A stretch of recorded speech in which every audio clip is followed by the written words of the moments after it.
Madame, monsieur, bonjour, bienvenue à cette nouvelle édition de l'Égypte à la une.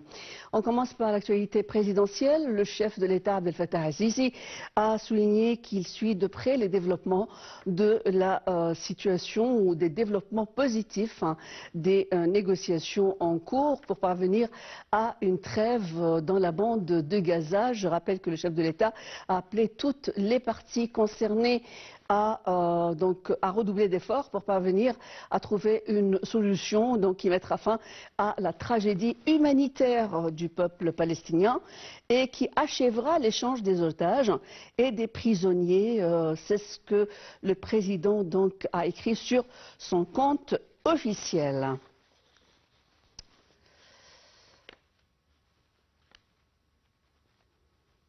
Un haut responsable égyptien a annoncé aujourd'hui la reprise des négociations et des discussions pour parvenir à un cessez-le-feu dans la bande de Gaza. Et selon la source qui a été citée par l'agence Al-Qahira News, l'ensemble des parties sont d'accord pour retourner à la table des négociations afin d'aboutir à une trêve. Selon la même source, l'Égypte avait déjà averti Israël que la prise de contrôle du côté palestinien du terminal de Rafah va aggraver la situation. L'Égypte a également affirmé qu'elle est prête à tous les scénarios. La République arabe d'Égypte a condamné vigoureusement avec la plus grande fermeté l'invasion ou les opérations militaires israéliennes dans la ville palestinienne de Rafah et le contrôle israélien du côté palestinien du point de passage qui en résulte dans un communiqué qui a été publié hier par le ministère des Affaires étrangères. L'Égypte estime que cette dangereuse escalade menace la vie de plus d'1,5 million de Palestiniens qui dépendent de ce point de passage, principal moyen de subsistance pour la bande de Gaza. Et qui permet aux blessés et aux malades de se faire soigner en toute sécurité et qui facilite l'acheminement des aides humanitaires et des secours aux frères palestiniens de Gaza. La République arabe d'Égypte a appelé la partie israélienne à faire preuve d'une grande retenue et à éviter une politique de la corde raide qui mettrait en péril les efforts laborieux déployés pour parvenir à une trêve durable dans la bande de Gaza. L'Égypte a également appelé toutes les parties internationales influentes à intervenir et à exercer la pression nécessaire pour désamorcer cette crise, la crise actuelle, et permettre aux efforts diplomatiques d'atteindre les résultats souhaités. Le ministre des Affaires étrangères, Sameh Shoukry, a reçu hier l'envoyé spécial du président français au Liban, le Drian. Lors de sa visite actuelle en Égypte, je rappelle que les deux parties se sont convenues de poursuivre les efforts et les consultations, également les coordinations pour soutenir la stabilité, la sécurité, la souveraineté du Liban et du peuple libanais pour l'aider à surmonter la crise actuelle, à choisir ses dirigeants et à parvenir à ses institutions. Tout de suite, Salah Al-Maghrabi nous dresse le portrait de ces discussions entre le côté français et M. Shoukry. Le porte-parole du ministère des Affaires étrangères, Ahmed Abou Zeid, a déclaré que le ministre des Affaires étrangères, Sameh Shoukry, a salué le rôle actif et dynamique des ambassadeurs du groupe des 5 au Liban, composé outre l'Égypte et la France, de l'Arabie Saoudite, du Qatar et des États-Unis, ainsi que la coordination égypto-française à cet égard, soulignant la visite actuelle de M. Le Drian au Caire. Le ministre des Affaires étrangères a également appelé à intensifier les efforts conjoints pour surmonter la crise présidentielle libanaise, soulignant que la crise régionale soulignait l'importance de mettre fin rapidement au vide présidentiel afin que le Liban puisse faire face aux défis croissants découlant de cette crise. M. Abou Zeid a ajouté que la réunion a également abordé l'importance de poursuivre les efforts de la commission des 5 dans le cadre de son rôle neutre pour faciliter un consensus entre les différentes parties libanaises sur un candidat présidentiel pour mettre fin à cette crise le plus rapidement possible. M. Chokri a également abordé les développements régionaux et leur impact sur la stabilité de la région, réaffirmant la position égyptienne appelant à la nécessité de désamorcer la crise dans la bande de Gaza et d'empêcher l'élargissement du conflit dans la région. Il a également souligné l'importance attachée par l'Égypte à la préservation de la sécurité, de la stabilité et de la souveraineté du Liban, exprimant l'appréciation de l'Égypte pour les efforts français visant à apaiser le sud du Liban et confirmant le soutien du Caire à ces efforts et l'ouverture de l'Égypte à une coordination avec Paris à cet égard, soulignant la nécessité d'inclure toute proposition visant à mettre en œuvre la résolution du Conseil de sécurité 1701 pour préserver la souveraineté, la sécurité du Liban et mettre fin aux agressions israéliennes contre lui. De son côté, Le Drian a exprimé sa grande appréciation pour les efforts soutenus déployés par l'Égypte depuis le début de la crise dans la bande de Gaza, dans le but de parvenir à un cessez-le-feu. Il a ajouté que l'Égypte avait joué un rôle important et central au sein de la commission de 5 pour apaiser la situation tendue sur le front libano-israélien, ainsi que fournir une assistance à toutes les parties libanaises pour surmonter l'impasse actuelle liée au vide présidentiel au Liban. Les deux parties ont convenu de poursuivre les consultations et la coordination pour soutenir la sécurité, la stabilité et la souveraineté du Liban et de fournir toutes les formes de soutien au peuple libanais pour l'aider à surmonter la crise actuelle, à choisir ses dirigeants et à permettre à ses institutions de remplir leur rôle.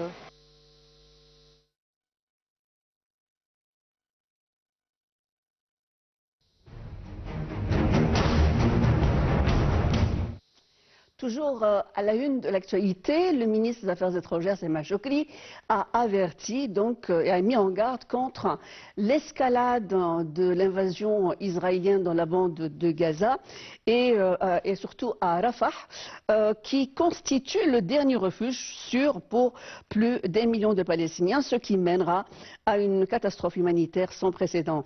Lors d'un entretien téléphonique lundi soir avec le ministre émirati des Affaires étrangères, Cheikh Abdallah Ben Zayed Al Nahyan, M. Chokri et son homologue émirati ont examiné les derniers développements de la situation à Rafah. Selon le porte-parole du ministère des Affaires étrangères, Ahmed Abou Zeid, les deux ministres ont jugé nécessaire de profiter de l'occasion pour parvenir à un accord de trêve en mesure d'échange et d'échanger des détenus, d'arrêter l'effusion de sang pour quelques semaines menant à un cessez-le-feu total. Le commandant général des forces armées et ministre de la Défense et de la production militaire, le général d'armée Mohamed Zaki, s'est entretenu avec le commandant central de l'armée américaine, le CENTCOM, le général Michel Kurilla, et la délégation qui l'accompagne en Égypte. L'entretien a abordé les derniers développements de la situation, bien entendu, sur le plan régional et international. Et la situation actuelle, en particulier la crise actuelle à Gaza. Tout de suite, Salah Al-Maghrabi et les détails. Le commandant général des forces armées, ministre de la Défense et de la production militaire, le général d'armée Mohamed Zaki, s'est entretenu avec le commandant du commandant central de l'armée américaine CENTCOM, le général Michael Corella, et la délégation qui l'accompagne en Égypte. L'entretien a eu lieu au secrétariat général du ministère de la Défense et a abordé les développements régionaux et internationaux actuels, en particulier la crise actuelle dans la bande de Gaza. Au cours de la réunion, le commandant général a souligné les relations distinguées entre les forces armées égyptiennes et américaines en divers domaines militaires, en insistant sur l'importance de coordonner les efforts entre les forces influentes de la communauté internationale pour parvenir à une trêve et à un cessez-le-feu et intensifier l'acheminement de l'aide par le point de passage terrestre de Rafah afin d'atténuer la crise humanitaire très difficile à laquelle sont confrontés les frères palestiniens dans la bande de Gaza. Le commandant du commandement central américain a de son côté salué le rôle essentiel joué par l'Égypte dans l'instauration de la sécurité, de la stabilité et de l'équilibre dans la région, ainsi que les efforts déployés pour résoudre la crise à Gaza, soulignant la volonté de son pays de soutenir les relations de partenariat stratégique et la coordination permanente entre les forces armées égyptiennes et américaines. Le chef d'état-major des forces armées, le général de corps d'armée Oussama Askar, s'est lui aussi entretenu avec le général Michael Corella pour discuter de l'amélioration des perspectives de coopération militaire entre les deux pays. Ambassadeur des États-Unis au Caire, l'attaché militaire américain au Caire et un certain nombre de commandants des forces armées égyptiennes et américaines ont participé à ces entretiens.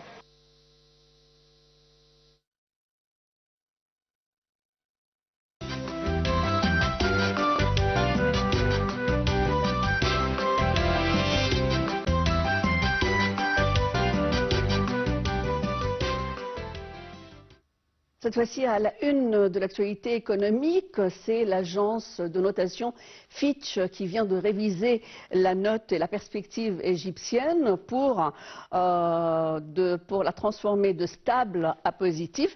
L'agence a confirmé la note de l'Égypte à B-, donc, qui cite des risques de financement externe réduits et également un investissement direct étranger plus important. Tout de suite, le point sur cette nouvelle révision de la part de Fitch. L'agence de notation mondiale Fitch a révisé les perspectives de l'Égypte à positives en raison de la réduction des risques de financement extérieur. En mars, le Fonds monétaire international a approuvé un soutien financier accru de 8 milliards de dollars pour ce pays d'Afrique du Nord. Le programme de prêt du FMI avec l'Égypte devrait aider le pays à réduire progressivement le fardeau de sa dette, a déclaré un responsable du FMI le mois dernier. Les investisseurs étrangers ont investi des milliards de dollars dans les bons du trésor égyptien depuis que le pays a annoncé le programme de prêt du FMI. Après les investissements dans le portefeuille étranger du pays et le soutien des Émirats arabes unis, le déficit net des avoirs extérieurs de l'Égypte a diminué de 17,8 milliards de dollars en mars. Fitch estime que les premières mesures visant à contenir les dépenses hors budget devraient contribuer à réduire les risques liés à la viabilité de la dette publique. Cette révision plus optimiste est expliquée notamment par l'afflux d'investissements étrangers et la récente reconduction de l'accord du FMI en Égypte. Le ministre des Finances, Mohamed Maït, a affirmé samedi 4 mai que l'Égypte continue à travailler vigoureusement pour améliorer davantage cette évaluation lors des prochaines révisions, et ce avant la fin de 2024, selon un communiqué de presse. Par ailleurs, elle a exprimé l'intention du gouvernement d'allouer la moitié des revenus du programme des ventes des avoirs publics à la réduction de la dette publique. Il a de plus réitéré le fait que le gouvernement veille fixer un plafond de la dette publique.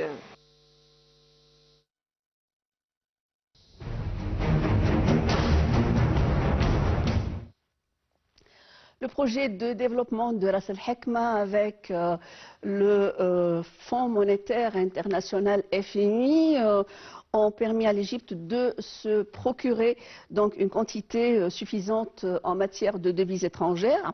La Banque centrale égyptienne a annoncé lors d'un communiqué publié hier que les réserves internationales nettes ont atteint les 41,057 milliards de dollars jusqu'à la fin d'avril 2024. Je rappelle que ce chiffre représente une augmentation par rapport à celui du mois de mars qui a enregistré 40,99 milliards de dollars. Je rappelle également que les réserves internationales auprès de la BCE ont constitué majoritairement des devises étrangères et de l'or. Également le prêt du Fonds monétaire international ainsi que le projet de développement de Ras Al-Hekma signé le vendredi 23 février entre le Premier ministre égyptien Mostafa Madbouli et une compagnie émirati fournissant à l'Égypte 35 milliards de dollars d'investissement ont permis également à l'Égypte de se procurer une quantité suffisante en matière de devises étrangères. Le gouvernement égyptien poursuit l'initiative financière des secteurs productifs également pour désamorcer l'économie égyptienne. C'est ce qu'affirmait dans un communiqué le ministère des Finances. Cette décision est compatible avec les politiques du gouvernement visant à autonomiser le secteur privé et accroître ses contributions aux activités économiques en tant que moteur de la situation et de la stabilité ainsi que de la relance de la croissance économique durable. Je rappelle que le but est d'ampleur en matière d'industrie pour maximiser les exportations égyptiennes. L'Égypte à la une, on va stopper pour l'instant pour retrouver El Hazen, puis on va reprendre le cours de cette nouvelle édition.